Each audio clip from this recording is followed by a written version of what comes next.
Hello, hello. Nan rak tam chiêu mo. Ka o mo, ka o lang thei mo. Okay. Tu chu kan live zau. Le lung kun hun ke bi sin in rak clear tu du don mi no le pa u le naw pol. Nan za ten chinet YouTube channel sin nan kut kalau kai chi bai kalau bu ka se. Tu za na hin kan rak sim thanok chia ngai ngai vekin kan rong lang thei. Tu za ni kan live ding hi mi tam pi in nan rak hak lap z mi le in request mi si vekin ZRA lamisian spokesperson kan run so mi tu za na hin kan live nei ding mi hi ten ka odim tok ti ka vun tua ta ding mo okay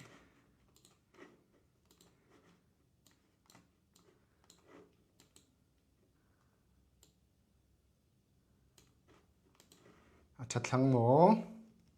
okay acha kau ding ka zoom si tui za ni kan live ding mi hi kan rak sim thanok chia zau vekin ZRA lamisian shoi tu kha si chumi ya himi hi mai sarun sim ka du mi chu tuitum ZRA EC how to live nei dingi karun titika zau ha kan chin mi sunga interview live talk nei pi dinga nan du tia mi pi karun suti mi pi atam sonin ZRA EC kha nan run thil mi si ronga kan ni khalina chang thei tokin ZRA EC kan rak pe tlai chutin spokesperson thon live dingen rem kan titlangi tuizana ataki changswak thei mi se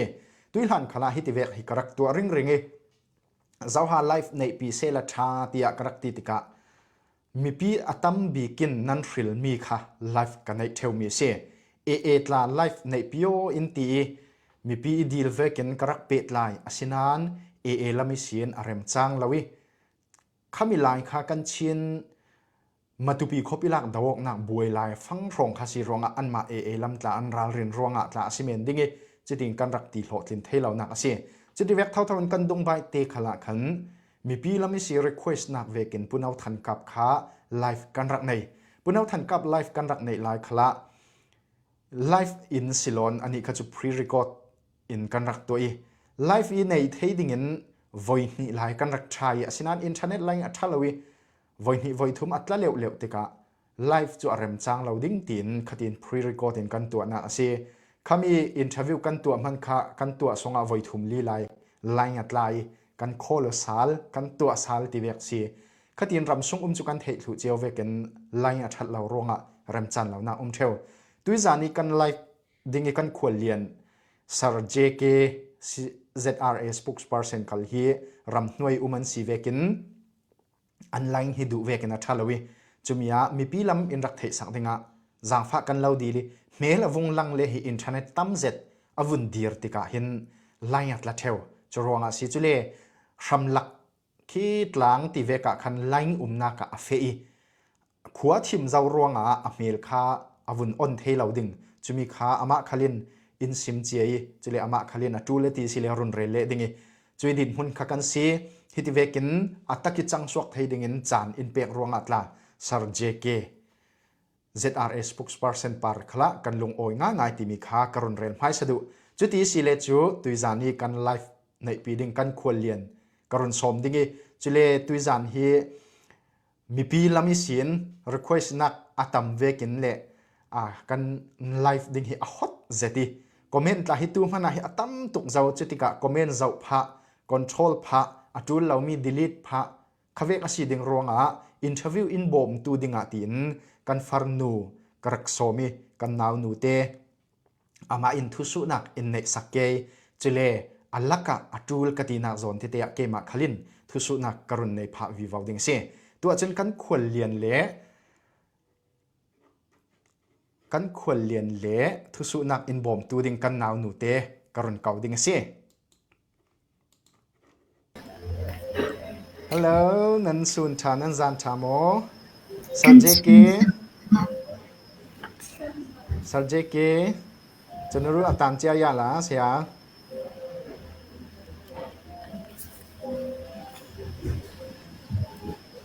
hello sia chunuru atan chia ya la Okay, chai are. Okay, thank you, Jesu tine. Akuna so pio te lubo no. Jano ru dinya life ma ZRAEC khoya chin ha pitulutu amyasu janoru priktat amyasu atong khane hari phide chotong dingya ZRAEC khora phibare dingya ma janoru aching pere atwat ZRAEC spokesperson Sir JK apomale janoru thu be jesu tin si chong pyo jalu bare dingya janoru life u asani asong thi ji pe ba yan me ta yak khan chine janoru life dilumiu asisin look da asa ajema janoru chin le nai kain tacha CNF CNA spokesperson biro Chim Brotherhood spokesperson ye bin di salai dau khar ye CNO CNDF phe ye elumiu akong long bo no akong long ni ba bo no janoru live interview look he phure aku ZRA ta khu be channel re suro pitulu thuria le ZRA ye amin tabo bo no erau dru ti chen lu ti lu mi ZRA u yu ya chen phit de lu amya swa yuire ZRA u dingya ma chanoru khoya chen phit de lu chano pyo cha lu bare aku chanoru me khun sa ro ma suro e chanoru ngi ma le moi te si ma chanoru at me biro tuani di me khuni u sa me ro ma phi bare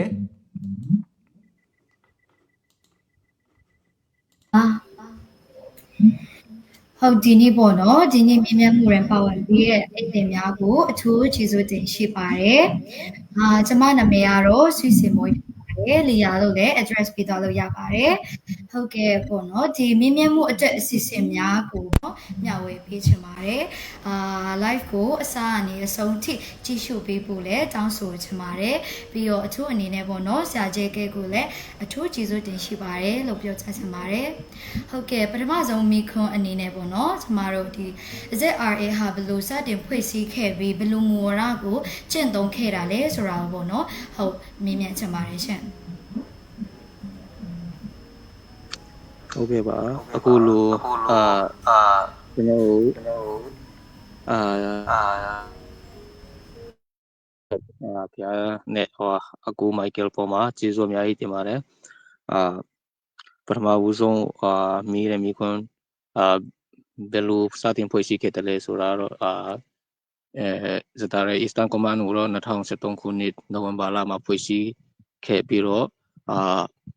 မူဝါဒအနေနဲ့တော့ပြန်လည်တွေးရှိနေနှွေရေးမူဝါဒပေါ့နော်အခုချိန်ထိကျွန်တော်တို့ကျင့်သုံးနေတော့ဖြစ်ပါတယ်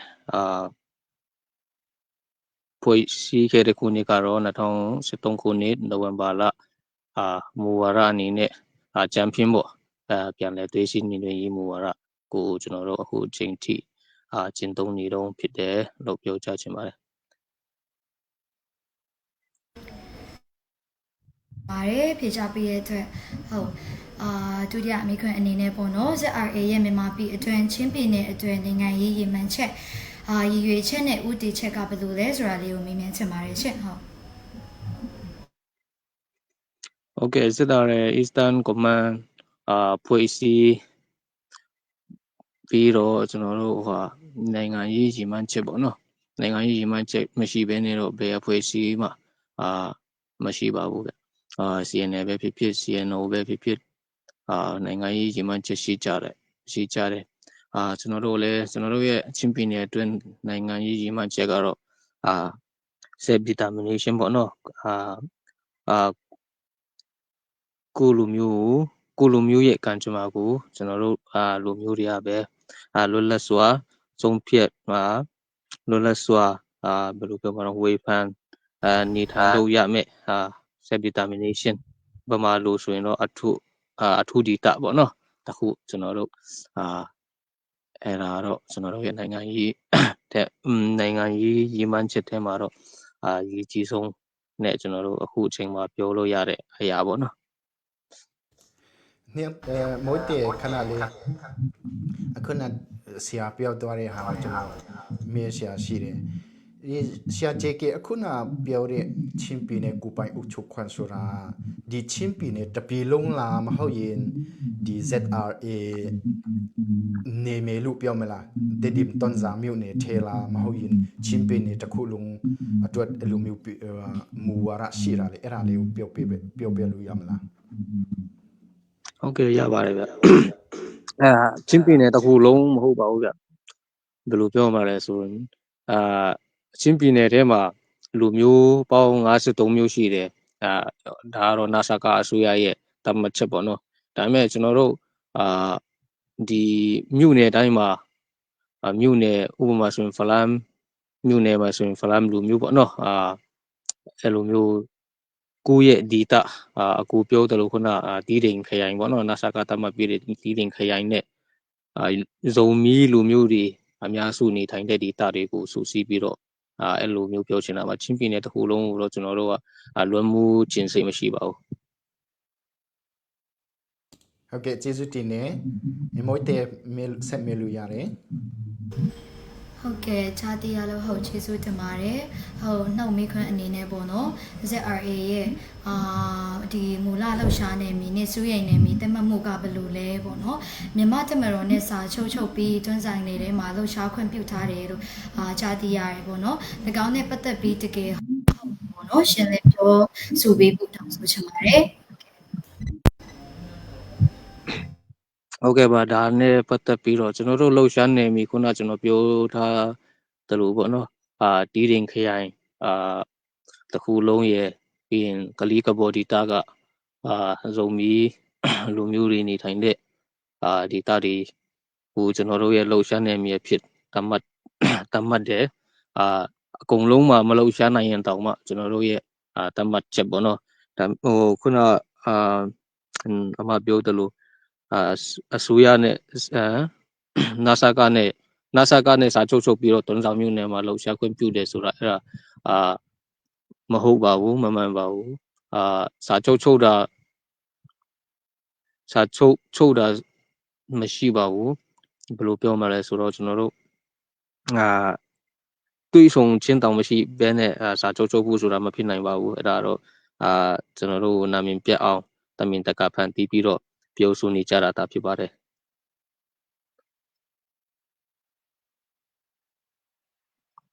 ဟုတ်ကဲ့ပါအခြေအနေများကိုကြားသိရလို့ပေါ့နော်ဟုတ်ကျေးဇူးတင်ပါတယ်နောက်ထပ်မိခွန်းအနေနဲ့ပေါ့နော်ZRA EC ဟာ policy တစ်ခုအောက်မှာနာမည်ပဲပြောင်းလဲခဲ့တာလားဒါမှမဟုတ်ပေါ့နော် ZRA ကအိန္ဒိယနဲ့ဘက်ချမ်းမှာလှုပ်ရှားပြီး ZRA EC ကမြန်မာဘက်ချမ်းမှာလှုပ်ရှားခဲ့ရလားဘယ်လိုအခြေအနေလဲဆိုတာအခြေအနေလေးကိုပေါ့နော်ရှင်းပြပေးဖို့တောင်းဆိုချင်ပါတယ်ဟုတ်ကဲ့အဲ့ဒါနဲ့ပတ်သက်ပြီးတော့တချို့ကျွန်တော်တို့လူမျိုးခြားတောင်မဟုတ်ကျွန်တော်တို့ဇုံမီထဲမှာတောင်ဝေခွင့်မရဖြစ်နေတာပေါ့ဇက်တာတွေကအမပြောတယ်လို့ဇက်တာတွေကအိန္ဒိယဖြစ်မှာတီချာပေါ့နော်အိန္ဒိယအစိုးရနဲ့လည်းစူလက်မှတ်ထိုးပြီးသားသူတို့က AC နေလို့ရတဲ့အဖွဲ့အစည်းဖြစ်ပါတယ်ကျွန်တော်တို့ကတော့ဇက်တာတွေ Eastern Command ပေါ့နော်ဇက်တာတွေ EC တစီပါတခြားစီပါကျွန်တော်တို့မူဝါဒအဖြစ်လဲစင်တူယူမာလေးတွေရှိမယ်ဒါပေမဲ့အကုန်လုံးတော့အဲ့လိုမျိုးမဟုတ်ပါဘူးကျွန်တော်တို့Eastern ဘက်မှာမြန်မာနိုင်ငံကြီးနဲ့ကိုက်နေတဲ့မူဝါဒ policy ကျွန်တော်တို့လမ်းစဉ်ချမှတ်ထားပြီးတော့အဖွဲ့အစည်းနှစ်ခုဖြစ်ပါတယ်တစ်ခုမဟုတ်ပါဘူးเนาะစတာရဲနဲ့စတာရဲ EC အဲ့လိုမျိုးပြောချင်ပါတယ်ဗျဟုတ်ကဲ့မွေးတဲ့ခဏလေးနော်ကျွန်တော်နည်းနည်းပြောရှာရှိလို့အခုကြည့်စုနေတဲ့ break တက်ဒီတော်တော်လေးများနေပါတယ်ဆိုတော့ကျွန်တော်တို့ comment မှာဘာရေးခဲ့တယ်ဆိုတော့ကျွန်တော်တို့ဘာလိုမျိုးလဲ basic တက်ရှိတာလေ basic တက်ရှိတာဆိုတော့ကျွန်တော်တို့ကိုယ့်ဟာကိုယ်ပေါ်ပြတာမျိုးဖြစ်ပါတယ်ဆိုတော့ကျွန်တော်တို့ငီအခုချင်းပေါ့နော် comment ရေးတဲ့အချိန်မှာပဲဖြစ်စကားလှလေးတုံပေးပါလို့မေတ္တာရခံချင်းနဲ့ပြီးတော့ဒီနေ့ကျွန်တော်တို့ live ချင်းဟာခုနစောတုန်းကပြောထားပါတယ်တူတော်အစကရေကနေမကြည့်ဆိုတဲ့သူတွေရှိတဲ့အတွက်ကြောင့်နောက်ထပ်ပြောပြရစေပေါ့နော်ဒီ ZRA ကျွန်တော်တို့ interview လုပ်ရချင်းဟာ ကျွန်တော် online မှာ Facebook မှာကျွန်တော်မေးထားတာရှိတယ်ဘယ်သူကျွန်တော်တို့ interview လုပ်ရင်ကောင်းမလဲလို့ပေါ့နော်အဲ့ဒါနဲ့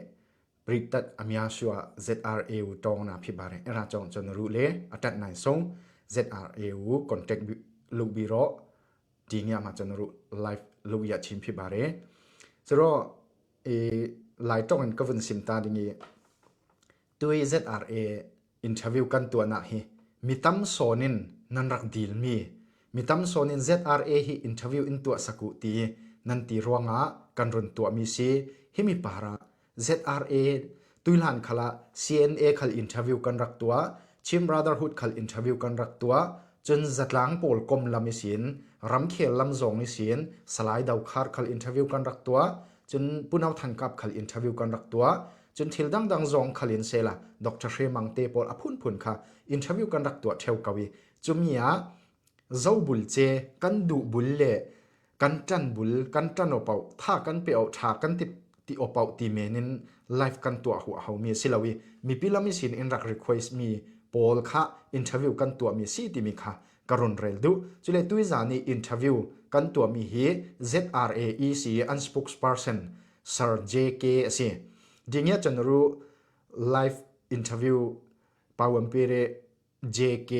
ลุนามิดิมาโปลาเรตัว ZRAEC ZRA Eastern Community spokesperson บอกเนาะตบปฏิพิบาเรมาลารมาติวตบปฏิสุระ spokesperson บอกเนาะตัว ZRAEC มา spokesperson พิบาเรลุจันเนาะเอราเลวเปียวชิมบาเรเฮียงเตเสียองဟုတ်ကဲ့ပါနောက်ထပ်မိခွန်းအနေနဲ့ပေါ့နော်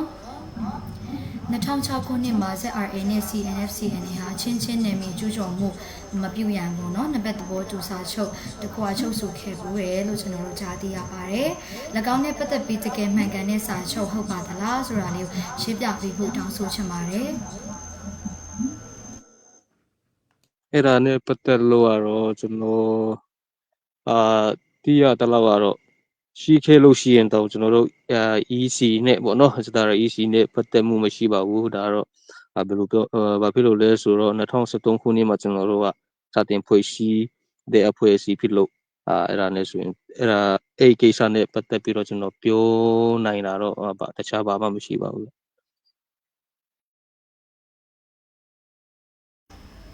ဟုတ်ကဲ့ပါကျေးဇူးပါ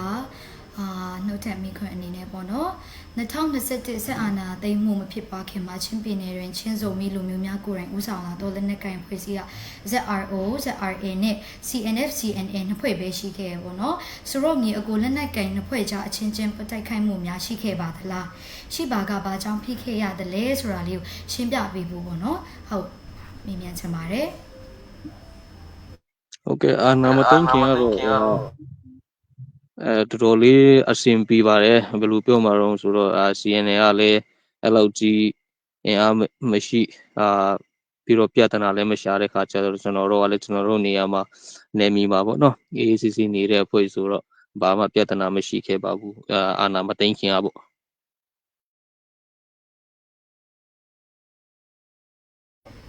ဟုတ်ကဲ့ပါအချိန်ကြီးကိုကြားသိရလို့ကျေးဇူးတင်ပါတယ်နှုတ်ထက်မိခွန်းအနေနဲ့ပေါ့နော်ဒီ2021ခုနှစ်ရွေးကောက်ပွဲအခြေခံမှာအာဏာသိမ်းမှုဖြစ်ပေါ်လာတဲ့အခါမှာ CNF/CNA က NCA ကိုဘေးပယ်ပြီးပေါ့နော်စစ်ကောင်စီတပ်ကိုတိုက်ခိုက်သွားတယ် ZRA ကဘာကြောင့်စစ်ကောင်စီတပ်ကိုထဲဝင်တိုက်ခိုက်ခြင်းမပြုကြသလဲဆိုတာလေးပေါ့နော်ပြီးတော့ CNF/CNA ကိုရိုင်းက ZRA နဲ့စကားစပူပေါင်းထားတယ်ဆိုပြီးသဘောထားတောက်ပြန်ခဲ့တယ်ဆိုတော့ ZRA နဲ့စကားစပူပေါင်းခဲ့တဲ့စာချုပ်ကိုရှိခဲ့ပါသလားဆိုတာလေးကိုရှင်းပြပေးပါရန်ဟုတ်မြင်မြန်ချင်ပါတယ်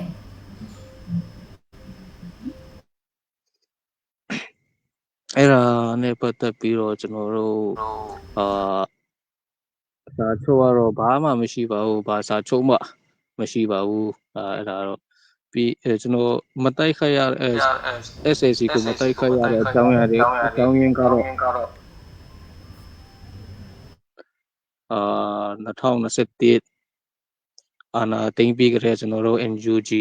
နဲ့ကျွန်တော်တို့ကြီးအကဲတွေ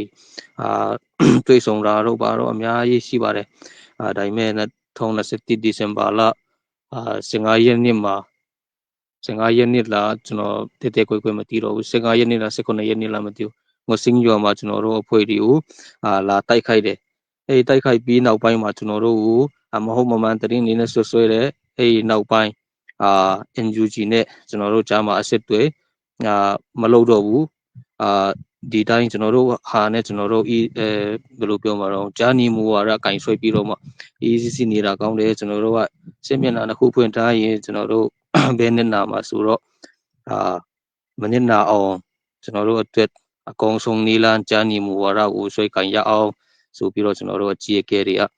ဆုံးဖြတ်ချက်ချခဲ့တယ်အဲ့ဒီတိုင်းပဲကျွန်တော်တို့ဂျာနီမူဝါဒနဲ့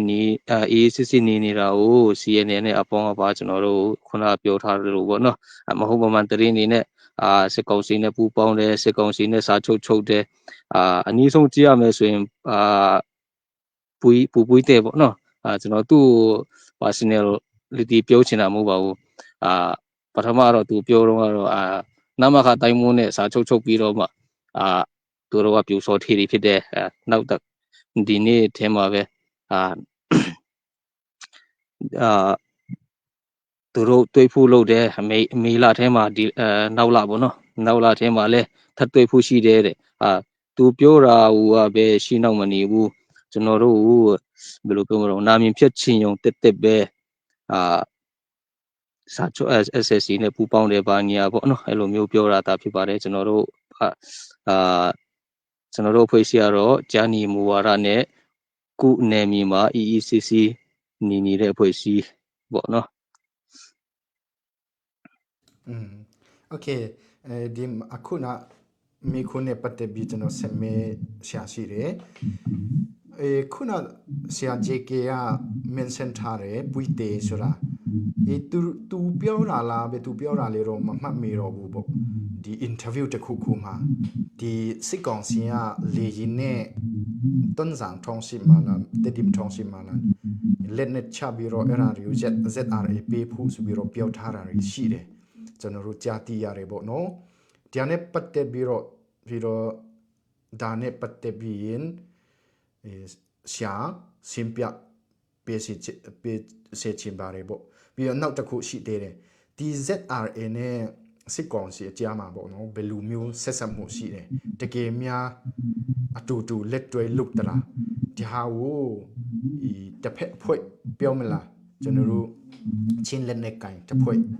CNA အနေနဲ့ ZRA နဲ့စစ်ကောင်စီကသူတို့ပူပေါင်းထားတာရှိတယ်လို့ကျွန်တော်တို့ကြားသိရတယ်ပေါ့နော်သူတို့ပြောထားတာဆိုတော့အဲ့ဒါကိုတကယ်များတစ်တယ်ရှိတလားပေါ့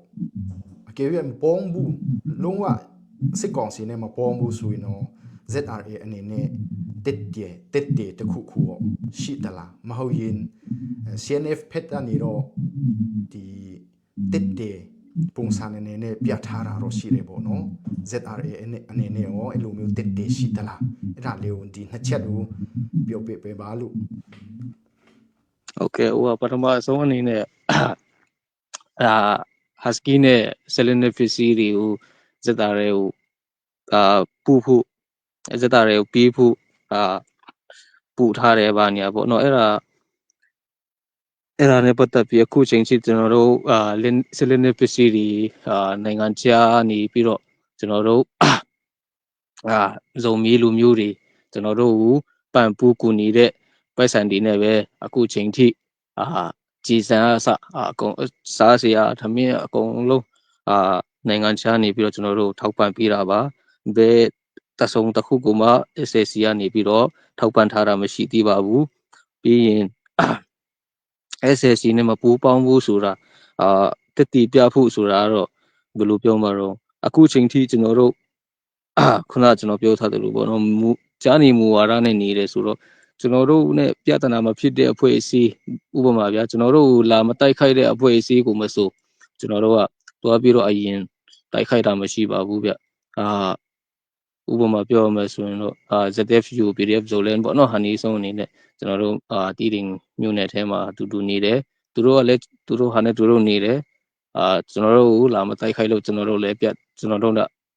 လဲသူတို့မတိုက်ခိုက်ဘူး SSC เนี่ยကတော့ကျွန်တော်တို့အခုချိန်ထိဘာစာချုပ်စာရွက်စာတမ်းမှလောက်ထားခြင်းမရှိပါဘူးအခုချိန်ထိကျွန်တော်အဲ့ဒါတော့တေချာပြောရဲပါတယ်ပူပွေးတဲ့ပြောတယ်လို့တော်ကြစာချုပ်ပေးလိုက်တော်ကြနဲ့စာချုပ်ဖို့သူတို့ကတွေ့ဆုံနေတယ်အဲ့လိုမျိုးတော့ကမန်းကရန်တော့မဟုတ်ပါဘူးဗျကျွန်တော်တို့စာချုပ်တာတွေ့ဆုံတာတခါမှမရှိသေးပါဘူးလို့ပြောချင်ပါတယ်โอเคကျေးဇူးတင်နေကျွန်တော်နောက်တစ်ခုပြောရှာရှိတယ်ညောင်တဲ့ခဏလေးနော်ဒီသူဇာနေကောလ်တုံကန်မှန်နက်ဆန်ဟီ Sir JK ZRA spokesperson Sir JK hi mizo tong athiam lawi chule chin lai zo tong kha thiam si lawi ke te dim pau ka thiam ve si lawi chitin kol tong in interview kan tu anak san si kol tong hi ke ta chu ka har sat zati chunang manin mirang man se la ka du son lam ti kha si asinan kha tuizana jiang ronga ha kol tong nan man lai mi nan sila moti kha comment na lama kan rak mui tuizani kol tong kan man nak chu si Sir JK hin mizo tong le chin lai zo a thei lo tika ke le te dim pau ka thei ve si lawi chu ronga kol tong kan man na si ti mi te kha in rak thei thiam sak ding jang fa kalau deal hiam te jang fa ten in run pe sak sa lo ဟုတ်ကဲ့ပါနောက်ထပ်မေးခွန်းအနေနဲ့ပေါ့နော်ဒီ CNF CNA နဲ့နှစ်ဖက်ဖြစ်နေတဲ့ပရိပခါပေါ့နော်ဘယ်လိုဖြည့်ရှင်းဆောင်ရွက်သွားဖို့ရှိတယ်လဲနိုင်ငံရေးနဲ့ဖြည့်ရှင်းမလားစိတ်ရေးနဲ့ဖြည့်ရှင်းမလားဆိုတာလေးပေါ့နော်ဖြေချပေးဖို့တောင်းဆိုချင်ပါတယ်ဟုတ်ကဲ့ဒီမေးခွန်းနဲ့ပတ်သက်ပြီးတော့ကျွန်တော်တို့စိတ်ရင်းနှီးနဲ့ဖြည့်ရှင်းဖို့ကကျွန်တော်တို့ဘယ်လိုပြောမှာတော့ဦးစားပြီးမဟုတ်ပါဘူးနိုင်ငံရင်းနှီးနဲ့ဖြည့်ရှင်းဖို့ကျွန်တော်တို့ကြိုးစားပါတယ်အနည်းဆုံးဥပမာပြောမယ်ဆိုရင်ဇိုရောဦးဆောင်ပြီးတော့မှကျွန်တော်တို့တွေ့ဆုံတယ်အဲ့တွေ့ဆုံပြီးနောက်ပိုင်းမှာကျွန်တော်တို့ကတိုက်ပွဲဖော်ခြင်းမရှိဘူးသူတို့ဖက်ကနေပဲတိုက်ပွဲဖော်လာလို့တိုက်ပွဲဖြစ်ပွဲရခြင်းဖြစ်တယ်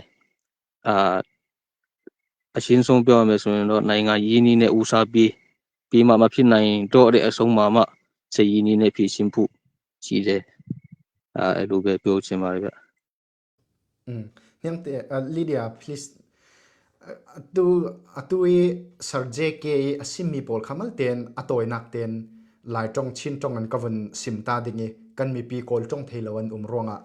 Tui thu kan su mi pol kha athok naka ZRA an policy an rak din thok dan jiang tivek dan tum ta mian nei ti pol kha kan su ti chumia kan chin ram pum huap chu silawi ani ZRA hin ZRA ti mi hin India rami ZRA le tui Myanmar rami ZRA tin phun hian ama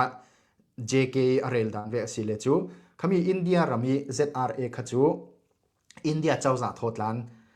rol ramnak min khenan tua zawi chumia zalen zetin an thayati chule kan ni Myanmar rami ZRA EC Myanmar rami pol hi ZRA EC an si ani pol hi chu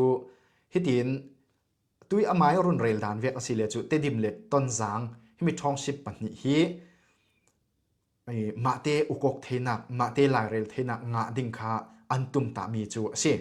khami khasi chule hin adang kan su le mi chu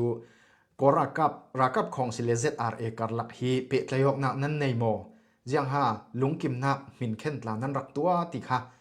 online adar na sa si khoi khami thu kha kan vun su tika ani chun tu tiang jiang man chuwek lungkim nak kan tua mi umlawati asinan NUG pol tho kha chun tuilhana kan rak tongoda ati sinan chumia kan ma te kan du kan ma te hitin zau khalti boi lawin zau khalin inrati boi lawin kan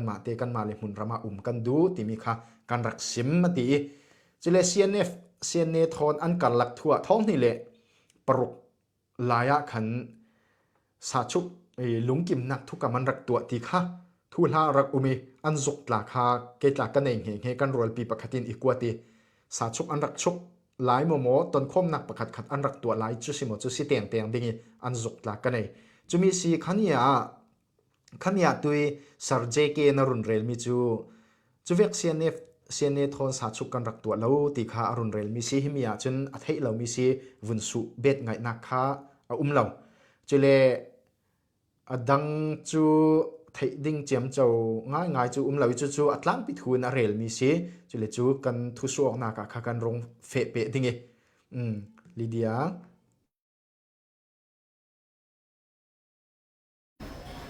ဟုတ်ကဲ့ပါနှုတ်ထက်မိခွန်းနေနဲ့ပေါ့နော်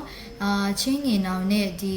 ZFU အပေါ်ဘယ်လိုရှုမြင်လဲဆိုတာပေါ့နော်အမြင်ကိုမေးချင်ပါတယ်မိတ်ဆွေနဲ့မြင်သလားအမြင်ကိုပြောပြပေးဖို့ပေါ့နော်တောင်းဆိုချင်ပါတယ်ဟုတ်ကဲ့ဟိုဟာချင်းနေတော့ ZFU PDF ဆိုလဲမို့တော့ကျွန်တော်တို့ရန်သူလို့မမြင်ပါဘူးအခုချိန်မှာမိတ်ဆွေဖွဲ့လို့မရတည်ပြီးမဲ့တော့နောက်လာမဲ့အချိန်တွေမှာကျွန်တော်တို့မိတ်ဆွေဖွဲ့နိုင်အောင်မဟာမိတ်ဖွဲ့နိုင်အောင်လည်းကျွန်တော်တို့ကြိုးစားဖို့ရှိပါတယ်လို့ကျွန်တော်ပြောချင်ပါတယ်ဗျဟုတ်ကဲ့ပါကျေးဇူးပါနှုတ်ထက်မိခွန်းနေနဲ့ပေါ့နော်ဒီ CDF ဝေါငုံမြို့နယ်စုကလက်ရှိတည်တည်တုံးစာမြို့နယ်အတွင်းရှိကြီးရွာတချို့ကငါတို့ပိုင်ငါတို့မြေစုပြီးပေါ့နော်ပြောဆိုမှုအပေါ် ZRA အနေဖြစ်ဘယ်လိုသဘောထားရှိတယ်လဲသဘောတူလက်ခံပါသလားဆိုတာပေါ့နော်ဟုတ်ချင်းကိုကြားသိချင်ပါတယ်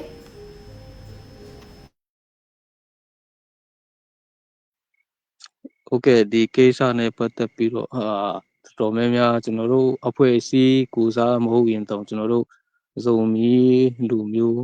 180%လောက်ကတော့ဒီကိစ္စကိုလက်ခံမှာမဟုတ်ပါဘူးဘာဖြစ်လို့လဲဆိုတော့သူတို့ပြောတယ်လို့ကျွန်တော်တို့နယ်မြေပါငယ်ကိုအဲ့လိုမျိုးပြောနေတာထက်ဆိုင်ရင်သူတို့အတွက်ကောင်းဆုံးကတော့သူတို့ပြောတယ်လို့ဆိုရင်သူတို့နယ်မြေဖလန်းမြို့နယ်နဲ့ဒီရိမ်မြို့နယ်တွန်းဆောင်မြို့နယ်ထဲမှာပါတဲ့အတွက်ကြောင့်ဒေတာခံပြည်သူလူထုနဲ့အရှင်ပြီးအောင် ECC လည်းနဲ့မကင်ပဲနဲ့နေတာသူတို့အတွက်ပူကောင်းပါလို့ကျွန်တော်ပြောချင်ပါတယ်ဒီချက်မှာကျွန်တော်နည်းနည်းလေးထပ်ပြောရှာရှိတယ် break that ဒီအမဲလူပေါ့နော်ဒီချင်းလူကျွန်တော်တို့ချင်းလိုက်ဇောလူနဲ့ကျွန်တော်ပြောချင်ပါတယ်အမေတူရဲ့ ZRAEC spokesperson Sir JK Arun Relmi chin ngi nong chim brotherhood le ZFU a hlei chen ZFU PDF zawlen kha Arun Relmi si khami thon paper en a Relmi a chon kan ni hi hun khati ti chu miu ne pakhat peng then pakhat sungi kan si veken ral hu in kan hulo tuidin huna kan koma thei hri lo nan ni khat ni nia rol rem ten komok theile kan tum ti kha Arun Rel mi si ral hu in an huok lo thu kha Arun Rel chile tui HPO CDF hwal ngau pol khan kan hum hwal ram kan ramasi tin falam peng i khozyang mazat le tedim peng i khozyang mazat se zat ton jang peng i khozyang mazat se kha kan ram ti khan an rel mi chumi thon paper ren ZRAEC spokesperson JK in Arun Simia chun himi chu chawlan theiding thil chu asilawi himia zawmi mipi polin an chawlang theilo ding za somriatin an chawlang lo chia ati chumia CDF holngau pol hi khriam threi kai zong hi tiveki lawin tha ten mipi tho sonin rol rem ten son selati kha Sar JK in Arun Rel mi se kalung oi pakhat te ten lawle pathum te ten khatin tulna zon te ya lai tongen chin tongen karun sim pha ding si kalung oi Lydia Indrun pe saksa salo jang fa ten ဟုတ်ကဲ့ပါဆရာကြီးကကျေးဇူးတင်ပါတယ်နောက်ထပ်မေးခွန်းအနေနဲ့ပေါ့နော်ကျမတို့မေးချင်တာတော့ဒီ2025ခုနှစ်အတွင်းမှာပေါ့နော် CNF-CNA ချင်းလန်းကောင်စီအဖွဲ့နဲ့နှစ်ဖက်တိတ်ပွဲဖြစ်ပွားခဲ့တယ်လို့ကျွန်တော်တို့ကြားသိရတယ်ပေါ့နော်ဘာကြောင့်တိတ်ပွဲဖြစ်ပွားခဲ့တာလဲ CNF-CNA ချင်းလန်းကောင်စီကတားမြစ်ချက်ပြစ်မှုကိုကျူးလွန်ခဲ့တော့ပေါ့နော် ZRA ကသွားပြရတယ်လဲဆိုတာလေးကိုအခြေအနေလေးကိုကြားသိချင်ပါတယ်ဟုတ်ကဲ့ဟုတ်ကဲ့ပါအမပြောတယ်လို့ပေါ့ကျွန်တော်တို့ကတွားပြစ်တယ်လို့ဖြစ်နေကျွန်တော်တို့ကတွားပြစ်တာမဟုတ်ပါဘူးသူတို့ကကျွန်တော်တို့ကိုလာပြီးတော့ကျွန်တော်တို့နယ်မြေတွေကိုလာပြီးတော့ကျူးကျော်လို့တိုက်ပွဲဖြစ်တာပါအခုအနည်းဆုံးတိုက်ပွဲဖြစ်ပွားခဲ့တဲ့နေရာဆိုရင်တွေးချမ်းဆိုရင် ကျွန်တော်တို့နယ်မြေပါကျွန်တော်တို့စစ်ကြောင်းထိုးဖို့လာတာပါအင်အားတော့တော်တော်များတယ်ဒီတိုက်ပွဲအကြောင်းပြောတာမဟုတ်ပြီမဲ့အင်အားတော်တော်များနေကျွန်တော်တို့စစ်ကြောင်းထိုးဖို့လာတာဖြစ်လို့ကျွန်တော်တို့ကလည်းကိုခုခံပိုင်ခွင့်ပေါ့နော်ကြားနေမူဝါဒဆိုပြီးမဲ့ကျွန်တော်တို့လာတိုက်ခိုက်ရင်တော့ကျွန်တော်တို့ကခုခံပါပါဒါကတော့ကျွန်တော်တို့ခုခံလို့တိုက်ပွဲဖြစ်ရတာပါကျွန်တော်တို့ကနေပြီးတော့တွားပစ်တာမဟုတ်ပါဘူးဗျဟုတ်ကဲ့ဆရာအခုနမေခုနဲ့ပတ်သက်ပြီးတော့ကျွန်တော်ထပ်မဲဆရာရှိတယ်စီခုနဆရာပြောတယ်လို့ပေါ့နော်ကျွန်တော် ZRA ပစ်တယ်လို့ကျွန်တော်မေခွန်းထုတ်တာဘာဖြစ်လို့လဲဆိုတော့ဒီ CNA ဖက်နာနေပြောတာတော့ဒီလိုရှိတယ်ကျွန်တော်တို့စစ်ကောင်စီကိုတိုက်ထုတ်ဖို့တွားတဲ့အချိန်မှာ ZRA area land မှာ ambush လုပ်တယ်တိုက်ခိုက်တယ်အဲ့ဒါကြောင့်ကျွန်တော်တို့လည်းတိုက်တယ်လို့သူတို့ပြောတယ်ဆိုတော့ဒီအနေပတ်သက်ပြီးတော့CNF Chinland Council အဝလက်နဲ့ကိုင်နေပေါ့နော်တကယ်များဒီစစ်ကောင်စီကိုတိုက်ဖို့တွားတဲ့အချိန်မှာ ZRA တိုက်တလားဒီဟာလေးကိုမဟုတ်ရင်သူတို့ကတမင်တက်စစ်ကောင်စီတိုက်ဖို့ဆိုပြီးတော့အကြောင်းပြပြီးတော့လာတာလားအဲ့ဒါလေးကိုရှင်းပြပေးပါလို့ဟုတ်ကဲ့ပါအဲ့ဒါနဲ့ပတ်သက်ပြီးတော့အခုပြောသလိုပဲစစ်ကောင်စီကိုတိုက်ဖို့ဆိုပြီးတော့အကြောင်းပြချက်လေးပါပဲအနည်းဆုံးဆိုရင်အရင်နေ့မေလပေါ့နော်မေလတိုက်ပွဲတော့ဆိုရင်ကျွန်တော်တို့ရဲ့game Carmel game ပေါ့နော်အဲ့ game ကသူတို့ဘယ်လိုပြောမှာတော့စစ်ကောင်စီတိုက်ဖို့ဆိုပြီးတော့ Carmel game ကိုဦးတည်ပြီးတော့လာပါတယ်အဲ့သူတို့စစ်ကောင်စီကကျွန်တော်တို့ Carmel game မှာမရှိပါဘူးကျွန်တော်တို့တမင်တိုက်ခိုက်ဖို့လာတာပါလို့ကျွန်တော်ပြောချင်ပါတယ်โอเคအခုနမေတူရဲ့ Sir JK Arun Rail Mikha Kathusu Mia ZRA Polin in Rakka Pasi Tikha CNA Laminan Rail Mi Si Rakap Council Dowding in Kan Fei ZRA Polin in Rakka Anti Jiang Ronga So CNA Sinlen Council Chunan Rakka Tia Kan Thu Kasuti Ani Ichun Rail Mia CNF CNA Le Chinlen Council Noi Riam Kai Pol Hi Carmel Tlangi Kem Ati Chumi Rakap Dowding in Kan Ratia Anpu Mo Ati Sinan Carmel Tlanga Chun Rakap Keman Umlau Tikha Arun Rail Misi Himia Chun Rakap Council Kan Dautia Pu Mo in Anrami Si Ati Ama Rail Mikha Gain Khatin Translate Chin Tong Karun Tua Pha Misi Kalung Oi Niang Te Jang Faten in Run Pe Sapa ဟုတ်ကဲ့ပါအချင်းကြီးတွေကြားသိရလို့လဲဟုတ်ကျေးဇူးတင်ပါတယ်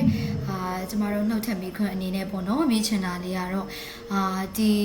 2025ခုနှစ်အတွင်းပေါ့နော်ဒီ CNF CNA CC အဖွဲ့နဲ့တိတ်ပွဲဖြစ်ပွားတဲ့အခါပေါ့နော်ချင်းပင်နယ်အတွင်းရှိမိသည့်လက်နက်ကိုင်အဖွဲ့အစည်းများပါဝင်ခဲ့ကြတယ်လေဆိုရယ် CNF CNA တဖွဲ့တည်းလားပေါ့နော်ဒါမှမဟုတ်တခြား CDF ပဲအဖွဲ့တွေရောပါဝင်ခဲ့ကြသေးလေဆိုတာကိုဟုတ်မြင်မြန်ချင်ပါတယ်ဟုတ်ကဲ့ကျွန်တော်တို့တိုက်ပွဲဖြစ်တဲ့အချိန်တိုက်ပွဲဖြစ်တဲ့အခါတိုင်းမှာပေါ့နော်CNA နဲ့သူ့ရဲ့အပေါင်းအပါတွေပေါ့နော်အဖွဲ့နာမည်ကတော့ကျွန်တော်တိကျပြောလို့မရတဲ့ဟာတွေလည်းရှိတယ်ဥပမာဆိုရင်တောင်ပိုင်းအဖွဲ့တွေဆိုရင်ကျွန်တော်အနေနဲ့တအားပြောလို့မရဘူးဒါပေမဲ့သူ့ရဲ့အပေါင်းအပါတွေပါတယ်ပေါ့နော်အဲ့လိုပဲ CNA နဲ့သူ့ရဲ့အပေါင်းအပါအတိုင်းအဝင်းပေါ့နော်အဲ့လိုပဲကျွန်တော်ပြောချင်ပါတယ်ဗျ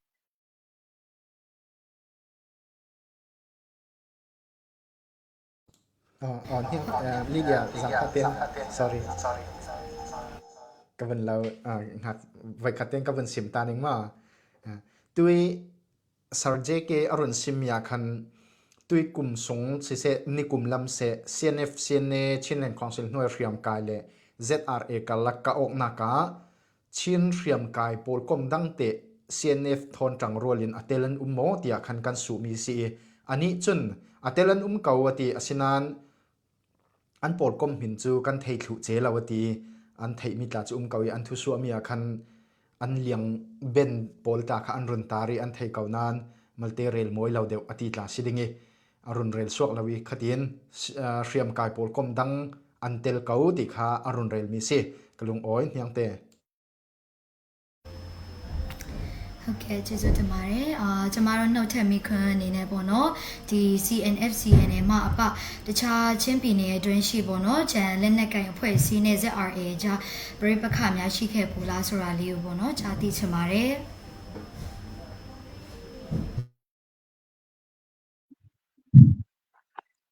CNA CNA မှာအပပေါ့နော်တခြားအဖွဲ့အစည်းနဲ့ဒီဘယ်လိုပြောမှာတော့အဖွဲ့အစည်းချင်း private ချင်းတော့ပြဿနာဖြစ်တာမရှိပါဘူးခုချိန်ထိဒါပေမဲ့ CNA ရဲ့ဥဆောင်မှုနဲ့တော့ပြဿနာဖြစ်တဲ့တခြားချင်းလက်နက်ကိုင်အဖွဲ့ဒီကျွန်တော်တို့ ਨੇ ဖြစ်တဲ့အဖွဲ့တွေတော့အများကြီးရှိပါတယ်ဒါပေမဲ့ဒီ privately ပေါ့နော်ဒီတန်ဟိုအဖွဲ့အစည်းကျွန်တော်တို့ဥပမာကျွန်တော်တို့အဖွဲ့အစည်းနဲ့ဝေါ်ငိုရမ်ချာမှာဆိုရင်ဘာမှဒီပြဿနာဖြစ်ဖို့အကြောင်းလည်းမရှိပါဘူးဒါပေမဲ့သူတို့က CNA ရဲ့နောက်ကိုလိုက်ပြီးတော့ကျွန်တော်တို့လာတိုက်လို့ကျွန်တော်တို့ ਨੇ ပြဿနာဖြစ်တာအဲ့လိုမျိုးပဲရှိပါတယ် CNA ရဲ့ဥဆောင်မှုကိုလိုက်ပြီးမှကျွန်တော်တို့ ਨੇ ပြဿနာဖြစ်တာရှိပါတယ်ဗျ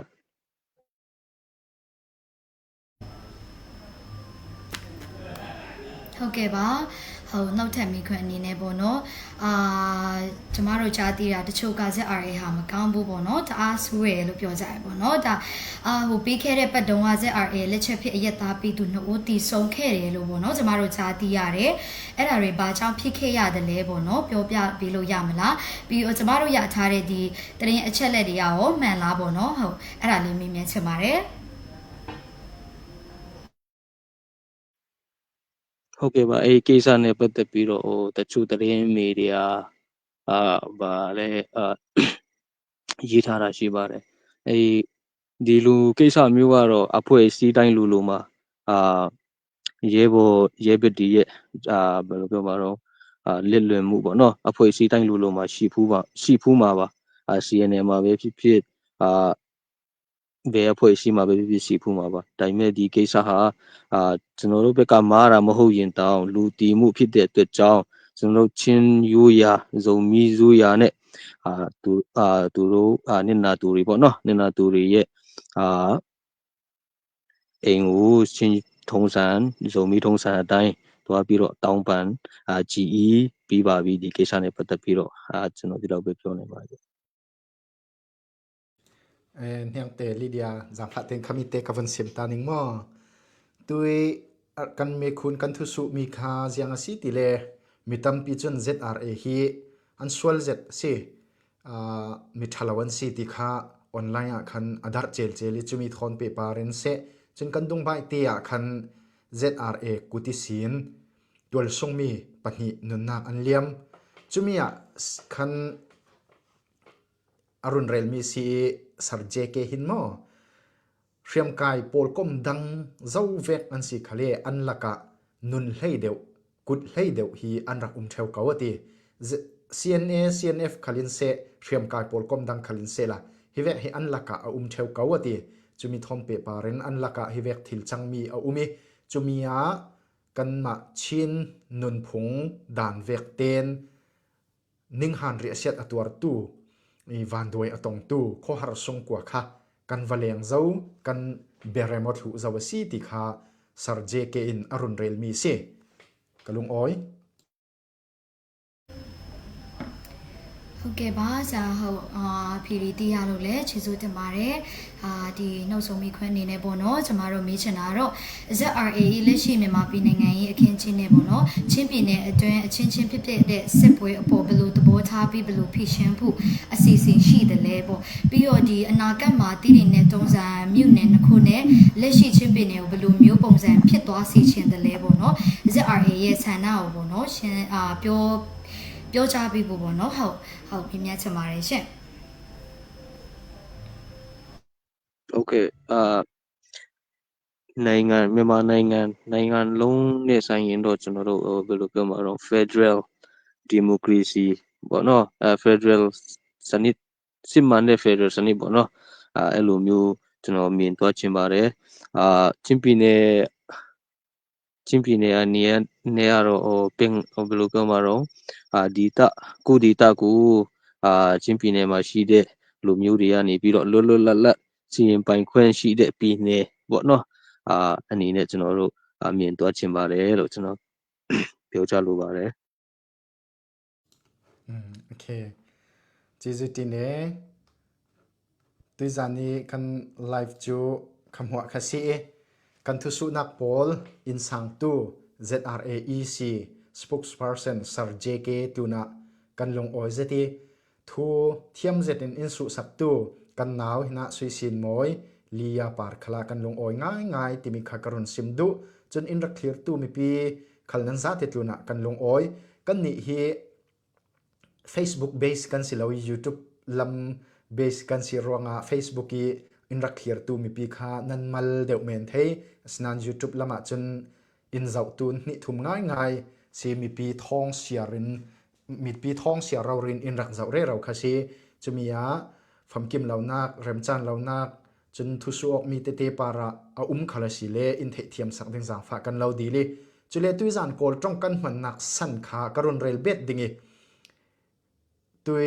ทอกนักขลักขันกรุณสิมเจ้าอสินันตุยเละนุยอารมณ์ลุดทาร์เตเตกันลายร่วงกันเทเหล่าร่วงสิสารเจเก ZRA spokesperson ฮีชินหลายเจ้าตรงนัทเทียมโมกติเทียมเหล่าวิจนมีเจ้าตรงตัลเตนัทเทียมโมกติอารมจังเหล่าดิ้งติติกะเกยเล่เจ้าเป่าเตดิมเป่าข้ากเทียมเหล่าร่วงตูเวกินโกลตรงกันมันนักสิติมีเตคากรุณสิมเบดดูจุเลหิติเวกินมีตั้มปีนZRA interview kan tu anak san hi in social tu ta nan men thei jiang ronga so ZRA lam interview nan tua tia in ti tu nan men thei sinan himit huwa thok nak khala kasim zau kan video kan live hi athok te rak zau tu pol chun nan thei kauding mi pi ne na dil na karak nei ring si tuilan khala zau ha interview kan nei dinga nan du tia chumi ti ka mi pi nan du mi te nan run nga ni chutin kai khalin tuan waula in karakตัวมีเสียตัวจานะมีปีดีลนักเวกิน ZRAEC Eastern Comment ให้ไลฟ์กันรุนในปีนักสีที่มีค่าอินดักเทสักนึงกันรุนเราดีดูเล่นนุล้ำขละไลฟ์ในปีดิ่งนั้นดูมีสิเลอินรุน request date อินรุน request ให้ที่มีตากันรุนเรลเบดดูตัวจานะอินดักเคลียร์ตัวมีปีนั้นซาเตปาระกันลงโอยที่มีกันรุนซิมเบดดูให้เจเจตินจานอินเปตูไม่สุยสินมอยลียาเนนะเซจนสารเจเกตุนขลาเซละกันลงโอยง่ายที่มีกรุณสิมนนดูเซกันไลฟ์จูหิมหัวเอ็นกันจำตะรีดิงเซอินรักเทียตุนันซาติปาระมังชากันลงโอย